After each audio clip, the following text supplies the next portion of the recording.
Loïc a dit qu'on a eu un long parcours. Effectivement, nous sommes les fondateurs du centre évangélique de Morlaix. Il y a 33 ou 34 ans, on ne sait plus très bien, ça se perd dans la nuit des temps. Ça vous laisse dire qu'on a bientôt 27 ans ou 28 ans. Et puis nous avons un merveilleux successeur qui est Nathanaël Brandao, qui a été pasteur adjoint pendant 3 ans. Donc il y a de l'avenir pour les pasteurs adjoints, de temps en temps, les vieux y partent. Et donc le 24 septembre 2020,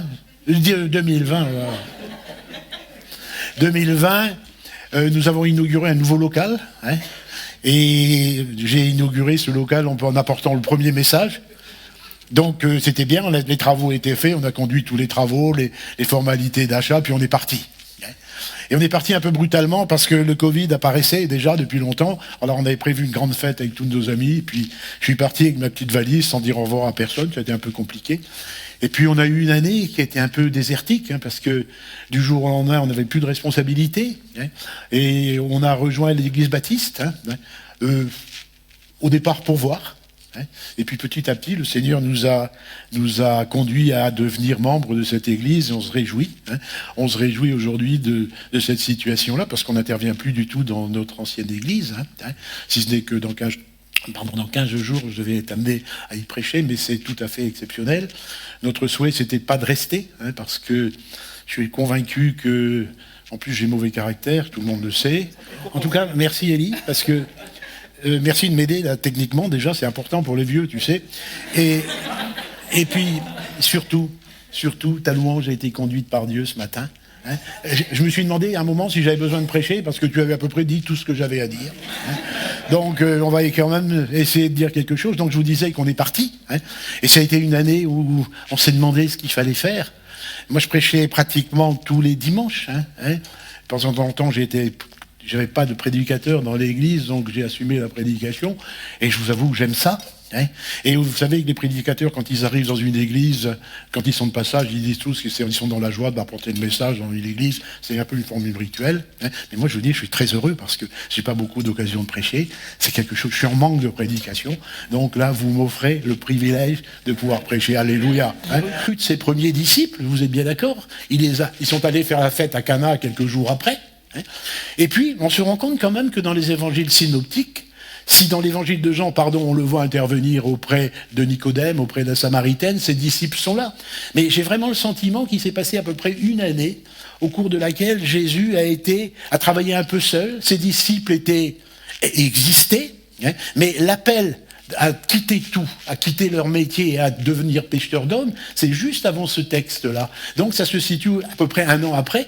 Je pense que pendant longtemps, les disciples ont été des amateurs, si vous voulez, avant de devenir professionnels. Et là, c'est le début de la période professionnelle des disciples, où on leur dit, vous abandonnez vos bateaux, vous abandonnez vos filets, et vous allez devenir pêcheurs d'hommes. Et Jésus réunit ses disciples, parce que c'est important de le signaler, ce texte est extrait du discours sur la montagne, du sermon sur la montagne, et Jésus s'adresse, c'est ce qui est écrit au verset 1er du chapitre 5, il convoqua en quelque sorte ses disciples sur la montagne, et là il va leur dire, bon maintenant les gars, c'est fini, vous étiez amateurs, vous allez devenir professionnels, vous allez venir travailler avec moi. Et ce discours, ce sermon sur la montagne, n'est en aucun cas un discours théologique. C'est le discours je dirais que c'est un précis de la vie des disciples, comment vivre.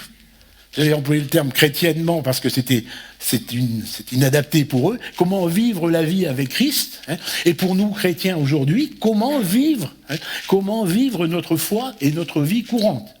C'est un précis, je dirais que c'est un vadémécum de notre comportement dans le monde. Comment est-ce que les chrétiens doivent se comporter? Et vous savez qu'il y a plein de choses dans ce sermon sur la montagne. Il est question du pardon, il est question des inquiétudes, il est question d'aimer ses ennemis, de bénir ceux qui vous persécutent. Mais qu'est-ce que dit la parole? Dit prier pour ceux qui vous persécutent. Alors que c'est pas forcément dans la nature humaine, évidemment. Voilà, et puis, c'est le poil à gratter des chrétiens, souvent. Priez pour ceux qui vous persécutent, priez pour vos ennemis, priez pour votre belle-mère, priez pour... etc. Voilà, bon. Bah oui. C'est une réalité, les belles-mères, quand même. Hein. Alors, donc, ça me paraît important. Ça me paraît important. Jésus inaugure le ministère professionnel de ses disciples en leur disant « il faut être des témoins ». Et suite à ça, il leur énumère comment il faut se comporter pour être véritablement des témoins, comment il faut se conduire.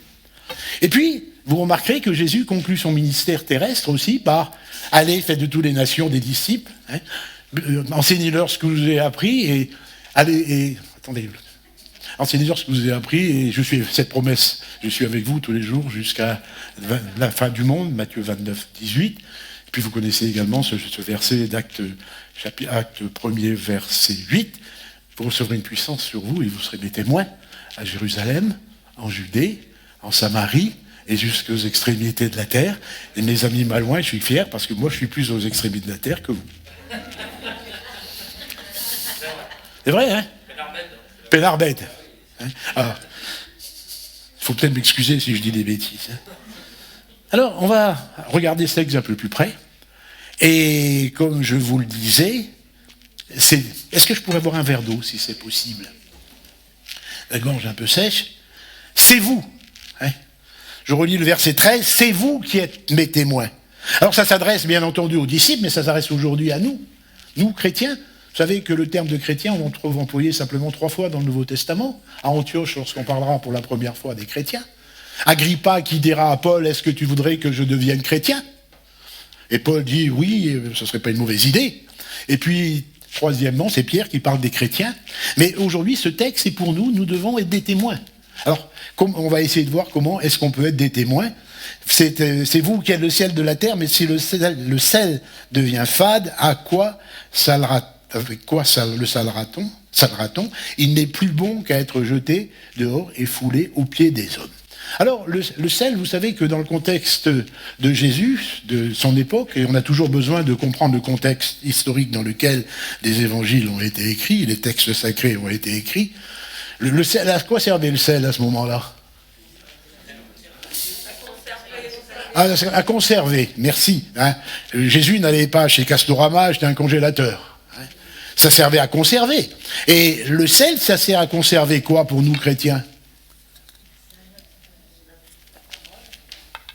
Merci, ça sert à conserver la bonne nouvelle de Jésus-Christ, ça nous sert à conserver la parole. C'est parce que cette parole vivante, si elle n'est pas portée par des êtres vivants, elle est morte. Allô? Vous n'allez pas me jeter tomate à la fin? C'est parce que nous sommes vivants que la parole peut vivre. Les religieux qui portent la parole de Dieu ne portent pas de fruits. Alors donc voilà, c'est nous qui sommes le sel de la terre, c'est nous qui assaisonnons le monde autour de nous. Et ce qui est important, c'est qu'un chrétien, dans son environnement, quel que soit son environnement, puisse apporter cette lumière de Christ, puisse apporter quelque chose de nouveau, à tel point que les gens viennent tirer sur votre manteau en disant « nous voulons vivre ce que vous vivez ». Le sel sert à quoi? À donner du goût. Je ne sais pas, quelqu'un est au régime sans sel, ici? Bah, si vous l'êtes, c'est pas bon, hein. Moi, on me conseille de réduire sensiblement ma quantité de sel. Alors là, je peux vous assurer que on sale pas beaucoup à la maison, hein.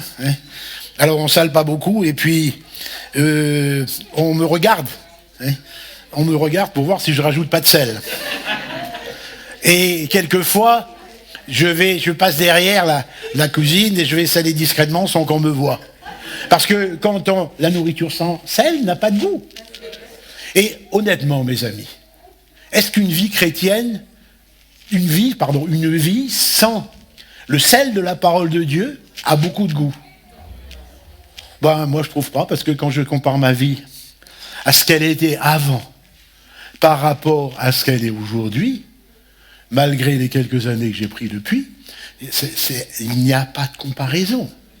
Mais ce qui est important, c'est que ce que nous vivons intérieurement, c'est ça des témoins. Nous puissions le répercuter dans notre entourage. Puis vous savez, quelquefois, c'est notre expérience, il y a beaucoup de gens qui... C'est peut-être la moisson que l'on récolte actuellement parmi nos relations. Beaucoup de gens disent « Ah, c'est bien ce que vous vivez, mais Bah ouais, mais nous, vous savez, on est catholique, et puis, bon, on sait pas, on voudrait bien, mais la foi, vous savez, c'est une vraie décision. C'est décider un jour de croire et de vivre pleinement la parole de Dieu. Alors, le sel, il est précieux lorsqu'il sert à saler. Et après, vous avez remarqué cette parole qui est un peu étonnante. Il n'est plus bon qu'à être jeté dehors et foulé aux pieds par les hommes. Bien, ça se réfère à l'utilisation du sel à l'époque de Jésus, lorsque le sel était devenu fade. Il servait d'enrobé sur les routes. On le jetait sur les routes, et il était, bien entendu, les gens le foulaient aux pieds, marchaient sur ce sel. Alors, que personne d'entre nous aujourd'hui ne soit du sel qui soit devenu fade.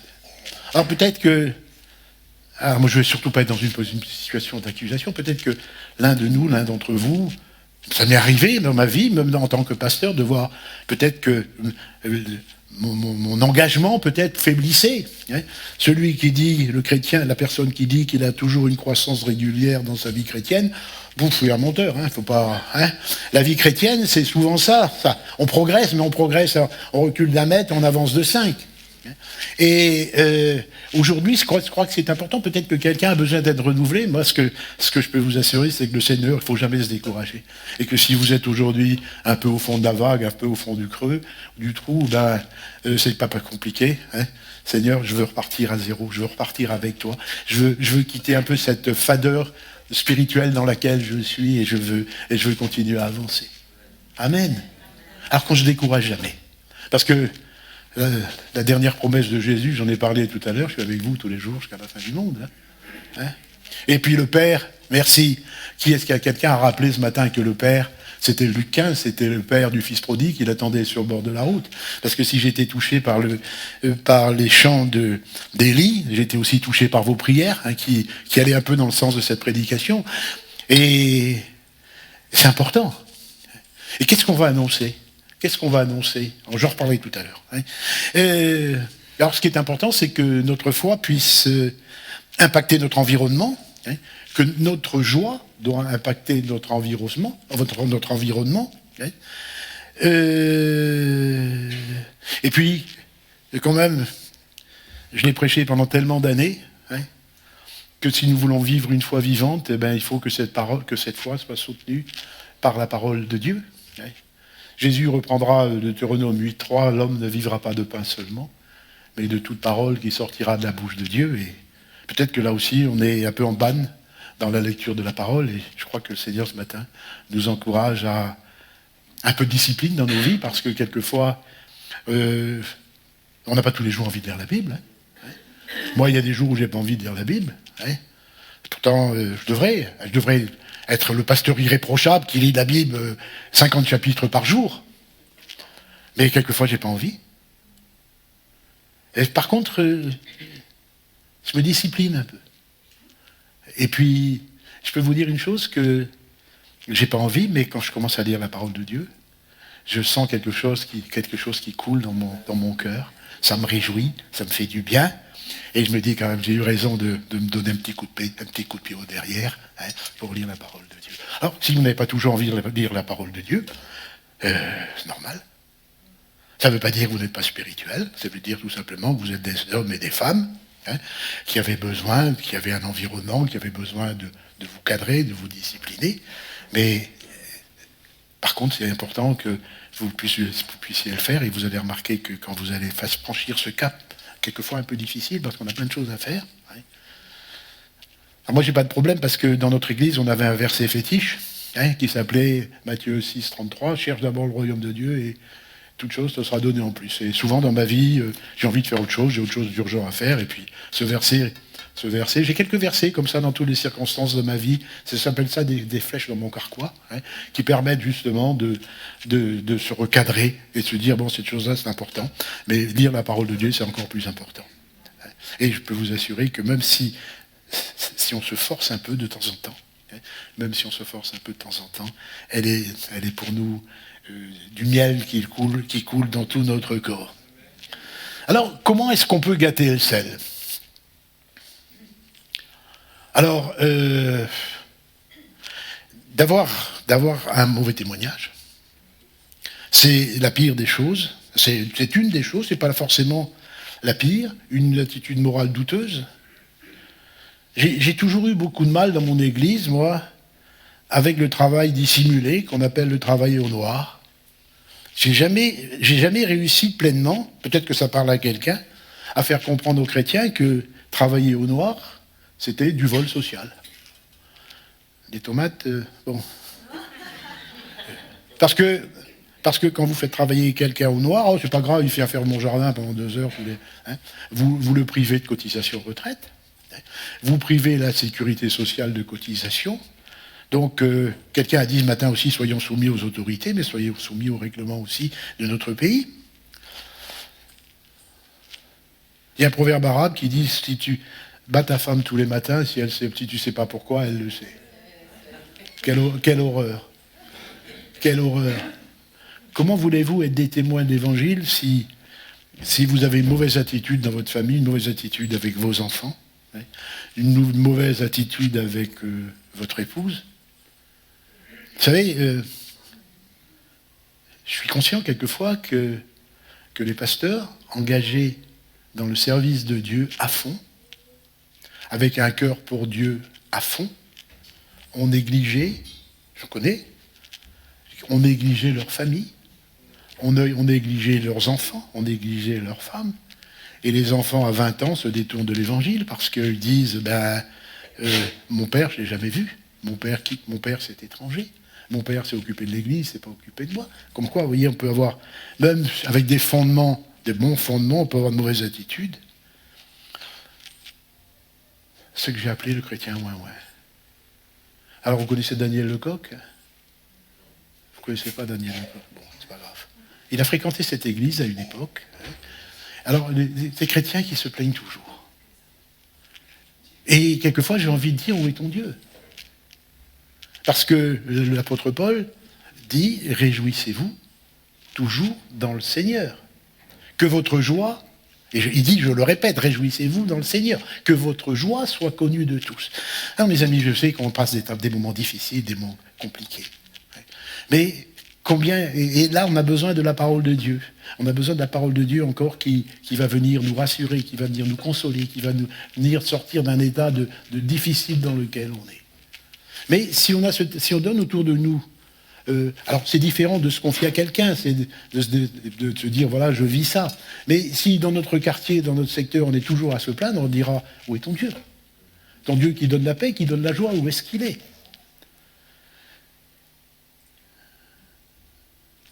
Et puis des attitudes également, on pourrait énumérer, vous savez là je vous laisse toute liberté d'imaginer plein de choses, mais il y a des choses qui m'interpellent un peu. Quelquefois, dans nos églises évangéliques, il faut qu'on balaye devant nos portes. On a fait preuve d'un fondamentalisme douteux. On a fait preuve de sectarisme. Et si vous êtes sectaire, vous n'allez pas donner aux gens envie de venir vous voir. C'est bien sûr qu'on a la vérité, mais soyons quand même attentifs à ce que nous disons. Je vais vous donner un cas dans ma famille. Quand ma maman est décédée, je pense que ça fait 23 ou 24 ans, des cousins étaient venus à l'enterrement, et le pasteur avait tellement chauffé l'enfer qu'ils en sont sortis terrorisés. Et que 20 ans après, à tous les repas de famille, ça revient. Est-ce qu'il n'aurait pas mieux valu parler de l'amour de Jésus? Merci, parce que tu as j'ai pris des notes pendant tes chants. Ah ouais, t'as été tellement bon que j'ai pris des notes. Je sais pas, mais il faudrait que tu me décores ça aujourd'hui. Tu as chanté plein de chants comme ça. Tu vas m'aider, tu vas me les rappeler. Chante ton amour, je veux chanter ton amour. Si au lieu de chauffer l'enfer, on avait parlé de la miséricorde de Dieu. Bien sûr que je crois à l'enfer, bien sûr que je crois que large est le chemin qui mène à la perdition, étroit celui qui mène à la vie. Mais est-ce que c'est comme ça que l'on aborde les gens? Si tu ne crois pas à Jésus, tu vas en enfer. J'ai aussi connu des personnes qui étaient incapables de parler qu'en citant des versets bibliques. Et un jour, je me suis retrouvé quelqu'un qui a été dans mon église. Et un jour, je me suis retrouvé à table avec lui lors d'Agape, et il me débitait des versets bibliques à la suite. Et je ne pouvais plus, c'était insupportable. Pourtant, j'étais chrétien, j'étais pasteur. Et à un moment, je lui ai demandé s'il ne pouvait pas me parler français. Mais quelle envie ça peut susciter? Et puis peut-être, moi je pense quand même, qu'une des raisons pour laquelle on cessera d'être des témoins, on ne sera pas des témoins efficaces, et je reviens, je radote, c'est l'âge, c'est le manque de nourriture spirituelle. Vous savez, 30 ans d'expérience pastorale, alors je reviens sur mon sujet un peu que j'aime beaucoup parce que c'est tellement important. Quand des chrétiens venaient me voir en disant « Oh, je ne vais pas bien, pasteur », ou « Je ne vais pas bien, je ne sais pas ce que j'ai », et je posais toujours la même question. Est-ce que tu lis la parole? Ah ouais. Alors les réponses, elles étaient toujours du style oui, je lis, peut-être pas beaucoup, mais je lis quand même un peu. Alors comme je suis un peu tordu, hein, tu lis quoi?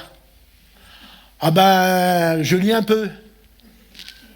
Oui, mais un peu, c'est quoi? Tu ouvres ta Bible tous les jours? Ah non, toutes les semaines, oh, peut-être pas toutes les semaines, hein, mais de temps en temps quand même. Et puis tous les jours, hein, je lis le calendrier à effeuiller, là, vous savez. Moi, j'appelle ça l'horoscope chrétien. Hein, j'appelle ça l'horoscope chrétien. Et forcément, ce sont des gens qui manquent de nourriture. Et je reviens à mon sujet, et le manque de nourriture fait que nous ne sommes pas en capacité d'être de bons témoins. Parce que la parole de Dieu, elle est vivante et efficace, c'est notre nourriture spirituelle, c'est elle qui nous donne de la force. Ben, si on a... Allez, essayez de ne pas manger pendant 3 semaines, vous allez voir si vous allez être tonique au niveau du témoignage. Est-ce qu'il y a des footeux parmi vous? Oui, il y a des gens qui suivent les matchs de foot, là? Hein? Alors, une époque, dans nos milieux, regarder un match de foot, c'était pas signer un pacte avec Satan. Hein. Bon. Hein. Ah, moi, j'aime bien regarder un match de foot de temps en temps. Même le rugby où je comprends rien. Hein. Mais j'ai deux footballeurs dont je voudrais vous parler. Un qui s'appelle Olivier Giroud. Olivier Giroud, j'ai entendu un jour un interview de lui, d'un journaliste qui lui demandait si vous avez le choix entre regarder à la télé un grand match de foot à la finale de la Coupe du Monde, par exemple, ou aller à la messe, hein, et Giroud l'a repris tout de suite en disant le culte, hein, et ce qui témoigne d'ailleurs de l'inculture totale des journalistes par rapport au monde chrétien. Évangélique et évangéliste, on mélange ça joyeusement, on ne sait pas ce que c'est. Hein. Et Giroud a répondu, non, s'il y a un match pendant le culte, hein, je vais d'abord aller au culte, et après, je regarderai le match en replay.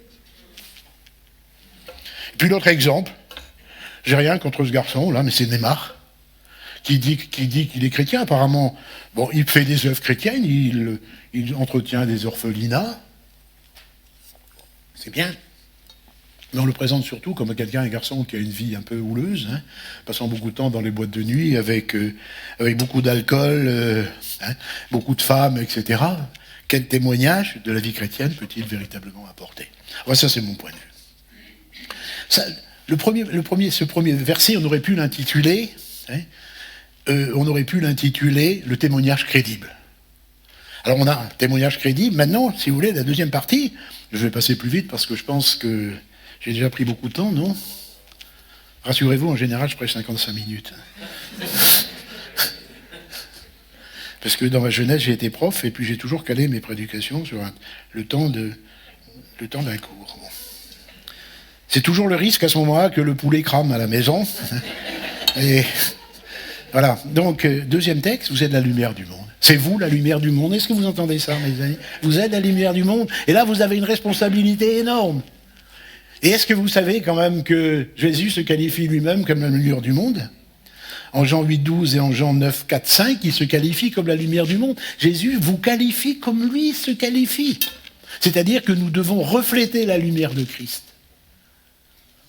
Ça veut dire que cette lumière aussi, elle doit être visible. Et c'est la deuxième partie de ce texte. Une ville située sur une montagne ne peut être cachée. On n'allume pas une lampe pour la mettre sous le boisseau, mais on la met sur un chandelier, et elle brille pour tous ceux qui sont dans la maison. Là, le témoignage brille pour ceux qui sont dans la maison. Il n'est pas foulé, il n'est pas jeté au dehors et foulé aux pieds. Que votre lumière brille ainsi devant les hommes, afin qu'ils voient vos œuvres bonnes qui ne vous sauveront pas, bien entendu, comme chacun sait, et glorifie votre Père qui est dans les cieux. Mais les œuvres bonnes, c'est ce que les gens voient. Nous savons que c'est par la grâce que nous sommes sauvés, par le moyen de la foi, mais ce que voient les gens, c'est vos œuvres, votre comportement, votre attitude. Alors c'est ce que j'appelle le témoignage visible. Parce qu'on peut être le meilleur chrétien, avoir le meilleur témoignage, si on reste enfermé entre ces quatre murs, et je vois que vous avez des moyens d'évangélisation, les marchés, etc.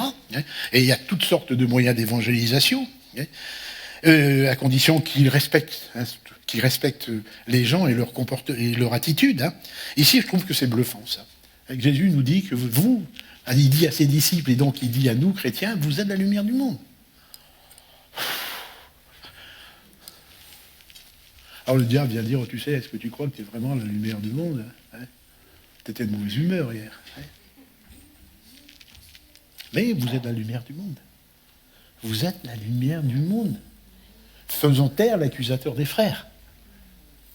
Vous êtes la lumière du monde. Et c'est Christ qui vit en vous. Ce n'est plus moi qui vis, dit Paul aux Galates. Pas aux Galates, aux Colossiens, pardon. C'est plus moi qui vis, c'est Christ qui vit en moi. Ouf. C'est le même esprit qui a ressuscité Christ qui vit en nous. Est-ce que vous réalisez que vous êtes une élite, vous êtes un peuple... Vous êtes un peuple saint, une nation sainte, un peuple royal. Pas donné tout à fait dans l'ordre. Mais il faut que nous ayons conscience, mes amis, de ce que nous sommes. Jésus, lorsqu'il est venu sur la terre, qu'est-ce qu'il a fait? Il a, au niveau de la formation de ses disciples, Jésus, et bien sûr qu'il est venu, qu'il a subi le pire des... Il a revêtu notre humanité, il a vécu le pire des sacrifices, malheur à celui qui est pendu au bois. Il est ressuscité au 3e jour, béni soit Dieu pour ça. Mais au niveau du témoignage, il a formé 12 disciples. La plupart des foules qui l'ont suivi, elles ont vu un certain nombre de choses, elles ont vu ses miracles. Mais il y avait peu de gens à le suivre, ils étaient 120 dans la chambre haute. Et il a chargé 12 bonhommes, qui n'étaient pas forcément préparés pour ça. Et 12 moins 1 plus 1, moins Judas plus Matthias, donc 12 moins 1 égale 11, plus 1 égale 12. C'est l'arithmétique de l'Évangile. Est-ce que vous réalisez que ces 12 hommes, ils ont mis le feu au monde, ils ont évangélisé, ils ont formé des gens, ils ont évangélisé le monde. Est-ce que vous croyez que derrière, est-ce que c'est simplement sur leurs compétences humaines? Non, ce n'étaient pas des docteurs en théologie. C'était simplement des hommes qui avaient ouvert leur cœur pour que l'évangile puisse entrer et qui se sont laissés imprégner par la puissance du Saint-Esprit. Et vous, mes amis, je suis désolé, Élie. Élie était un homme de la même nature que nous, dit Jacques. Et nous sommes tous de la même nature que ses disciples. Des gens modestes, forcément, pas forcément compétents, mais qui ont révolutionné le monde. Et c'est à ça qu'on est appelé. On n'est pas appelé à des chrétiens renfermés sur nous-mêmes, renfermés peut-être même dans nos églises. On est des chrétiens qui devons refléter la lumière de Christ, c'est ça, parce que vous êtes la lumière du monde. Moi, je me dis, c'est extraordinaire que Jésus nous dise ça. Il s'est qualifié de la même façon, et après, il nous dit que nous sommes la lumière du monde. Et bon, le texte suivant c'est peut-être plus simple. Cette lumière, elle ne doit pas être cachée. Elle ne doit pas être cachée. Alors, j'ai toujours du mal avec le verset. Une ville située sur une montagne ne peut pas être cachée. Si quelqu'un a une explication, il la donnera suivante. Bon, une ville, elle est sur la montagne parce qu'elle est claire, on la voit de partout. C'est vrai qu'elle ne peut pas être cachée. On n'allume pas une lampe pour la mettre sous un boisseau, c'est-à-dire sous un tonneau. Mais on la met au contraire sur le chandelier pour qu'on la voie, pour qu'elle soit visible. Et notre vie chrétienne, on ne la met pas au fond de notre poche, on la rend visible. Et d'où l'intérêt, évidemment, l'essentiel, c'est que notre vie chrétienne soit conforme à l'Évangile. Afin que le monde voit vos bonnes œuvres, parce que c'est à travers nos bonnes œuvres que les gens pourront venir à nous, à travers notre comportement, à travers nos œuvres, à travers la joie qui est en nous. La joie du Seigneur, c'est ma force, disait Néhémie. Ah, pourtant, la situation n'était pas confortable. Hein. Il avait une truelle d'une main, il avait les ennemis de l'autre, il montait les murailles de Jérusalem, et ça s'est fait en 52 jours. Hein. Ouf. Comme quoi, quand on met Dieu dans sa vie, hein, quand on met Dieu à la première place dans sa vie, il y a des choses qui bougent. Donc, je vous ai dit que nous sommes devenus, Annette et moi, membres de l'Église baptiste, hein, et on nous a demandé de donner notre témoignage. Hein.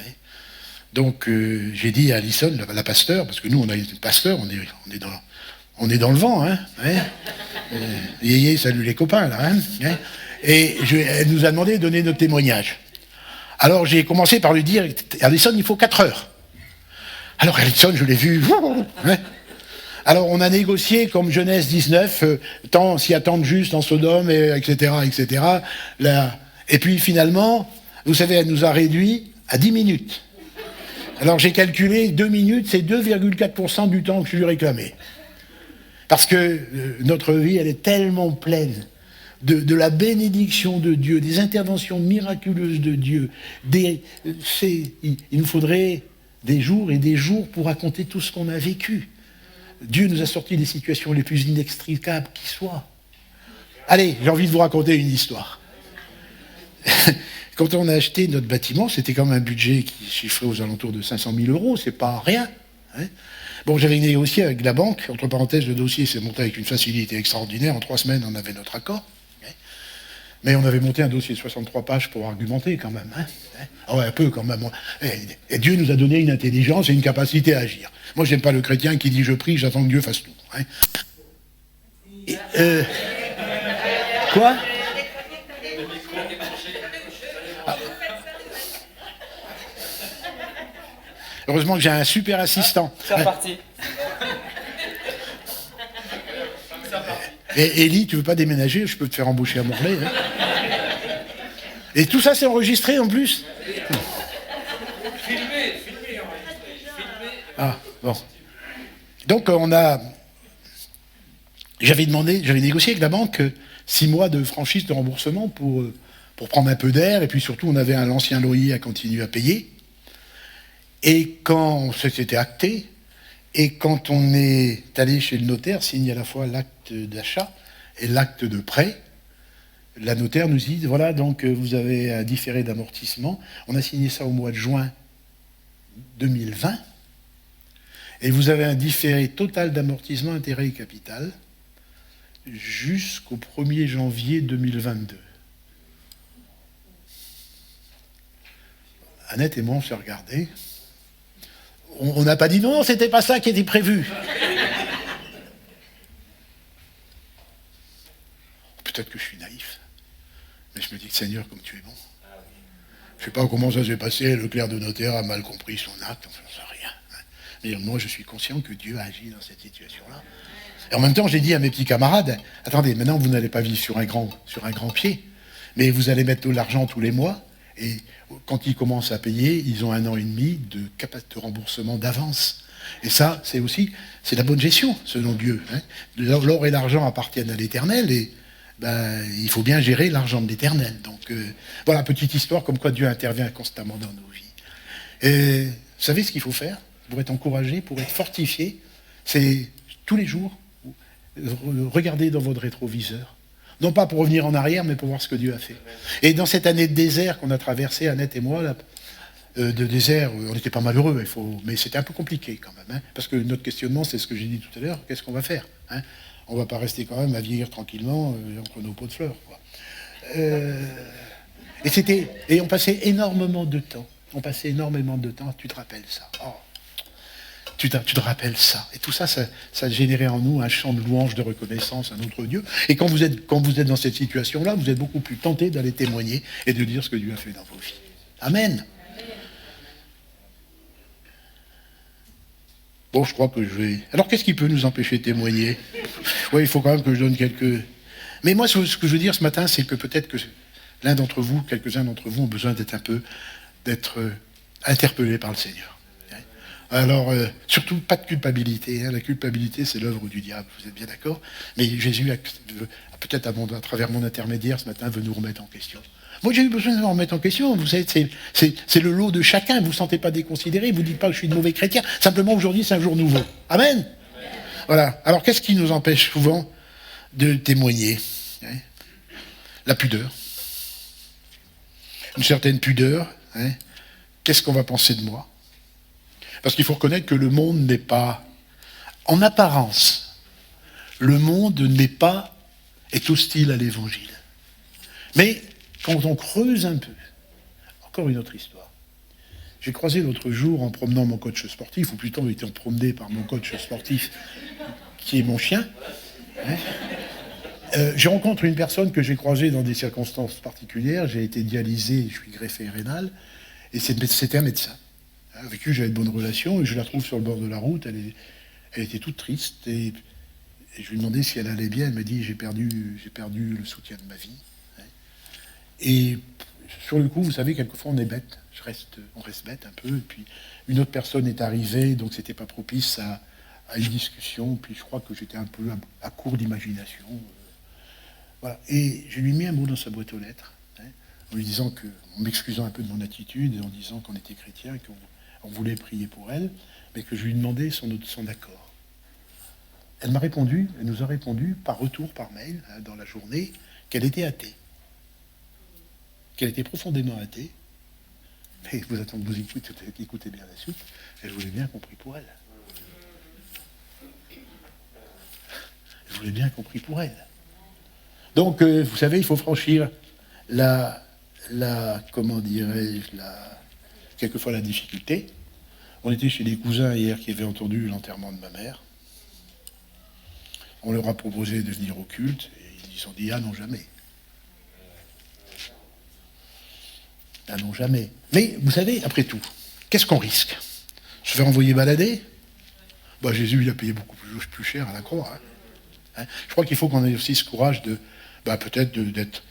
Mais notre témoignage, de toute façon, ne sera crédible, ne sera percutant que s'il est crédible. Ça, c'est la règle essentielle. Peut-être la perte d'habitude de témoigner aussi. Peut-être qu'on a témoigné dans le passé, puis on s'est un peu endormi. Alors, ceux qui dorment, on se réveille, ok? L'essoufflement de la vie spirituelle, peut-être. Peut-être que... Alors là, je ne vais pas rappeler que l'essoufflement de la vie spirituelle, il y avait probablement d'un manque de lecture de la parole, d'un manque de nourriture, manque de temps. Alors, manque de disponibilité. Vous savez, il y a un Dieu qui s'appelle réseaux sociaux. La télé, elle est largement dépassée par les réseaux sociaux. Moi, je ne sais pas ce que c'est, donc je suis tranquille. Facebook, je ne sais plus trop quoi, enfin, je ne connais rien à tout ça. Donc, j'ai une super bonne conscience, comme vous pouvez le penser. Mais on se laisse détourner par plein de choses. Et c'est là qu'on a besoin, nous, chrétiens, d'un peu d'organisation de nos vies. C'est pas parce qu'on est organisé qu'on manque de foi. Le peuple de Dieu dit... Oh, le râteau que je me prends. Il dit Amen. Ah, Amen. Alors, conclusion, il n'y a pas de jugement, il n'y a pas de condamnation dans mes propos, mais il y a surtout une invitation à retrouver la joie, à retrouver la paix, à retrouver toutes les dimensions de la vie chrétienne. Si on l'a un peu perdu, le Christ nous invite à chercher, et cette promesse que nous avons, de chercher, il nous assure que celui qui cherche trouve, parce que je vous rappelle que notre mission, c'est d'amener des hommes et des femmes à la connaissance de l'Évangile, à la connaissance de Dieu, et à leur donner l'espérance d'une vie éternelle. Alors, c'est complètement hors sujet, j'aurais voulu l'intégrer dans ma prédication, mais je voudrais vous donner une anecdote, parce que cette anecdote, elle me tourne dans la tête depuis 15 jours. Et ça ne parle pas forcément du témoignage, mais ça parle de la façon extraordinaire dont Dieu agit. Un jour, ma femme et moi, on s'est retrouvés à Paris, et on nous avait conseillé dans un restaurant qui s'appelle le restaurant Chartier. Est-ce que quelqu'un connaît ça à Paris? Qui connaît? Voilà, Chartier, c'est un restaurant, je crois qu'ils servent 2000 couverts en même temps. C'est un restaurant qui est resté dans son jus de la fin du 19e siècle. Comment dirais-je, les serveurs n'ont pas de trucs électroniques pour prendre des commandes. Ils notent sur la nappe en papier. Et quand ils font l'addition sur la nappe en papier. Et ils ne se trompent jamais, dans la commande, ils ont dans la tête. C'est vraiment extraordinaire. Il y a 2000 personnes peut-être dans la salle, mais il y en a 100 qui font la queue. Et alors là, c'est pas, si vous voulez un repas en amoureux, c'est pas là qu'il faut aller. Et parce qu'on vous place, il faut remplir les tables. Rentabilité, on remplit les tables. Et on s'est retrouvé en face d'un couple asiatique. Après, on se s'est rendu compte que c'était des Coréens. Ils nous ont dit qu'ils étaient Coréens. Et au moment de commencer à manger, on les voit qui s'inclinent et qui prient. Et forcément, on dit vous êtes chrétien? Alors on dit oui, on est chrétien. Et on parle un peu. Et elle nous dit on cherche un pasteur. Waouh! Entre le breton qui sort du fin fond de sa Bretagne, irréductible breton, et le coréen qui se retrouve chez Cartier à Paris à la même table, chez Chartier, on se dit là, si Dieu n'est pas dans le coup, là, je sais pas. Et en plus, un pasteur qu'elle cherche. Donc j'explique que je suis pasteur, et ils nous expliquent leur situation. Alors, c'est un peu vieux, je ne me rappelle plus trop, ça remonte peut-être à une vingtaine d'années. Mais c'est pour vous dire comment Dieu agit et de façon extraordinaire. Et ça, se rappeler ce que Dieu a fait dans nous, ça suscite un élan de joie et un élan d'aller vers les autres. C'est pour ça que je vous raconte cette histoire. Et je crois qu'ils nous expliquaient qu'ils étaient heureux entre eux, ils voulaient se marier, et que simplement, ils n'appartenaient pas à la même caste. Et que c'est ce barrage social, ils n'osaient pas le franchir. Et je leur expliquais que Dieu ne faisait exception de personne, que dans la Bible, tout le monde était égaux, qu'il n'y avait aucune raison. Et pourtant, ils appartenaient tous les deux à des familles chrétiennes. Vous voyez, comme quoi, quelquefois, la tradition impacte la vie des chrétiens. Et donc, on leur a expliqué assez longuement qu'ils n'avaient aucun obstacle biblique à cet engagement, etc. Et ils sont repartis joyeux et reconnaissants. Alors, aujourd'hui, qu'est-ce qu'ils sont devenus? On n'en sait rien. Mais je me dis quand même cette connexion divine chez Chartier, et c'est ça que, et moi ça me réjouit. Vous ne pouvez pas savoir de penser à des choses comme ça. Et donc c'est important de se rappeler. J'ai eu que 10 minutes avec Alison, mais si vous voulez, on peut rester 4 heures. Le poulet sera cramé, mais je crois qu'on serait tous enrichis par la parole de Dieu. Alors entre vous, rappelez-vous ce que Dieu a fait dans vos vies, et puis soyez des témoins puissants pour l'Évangile. Amen.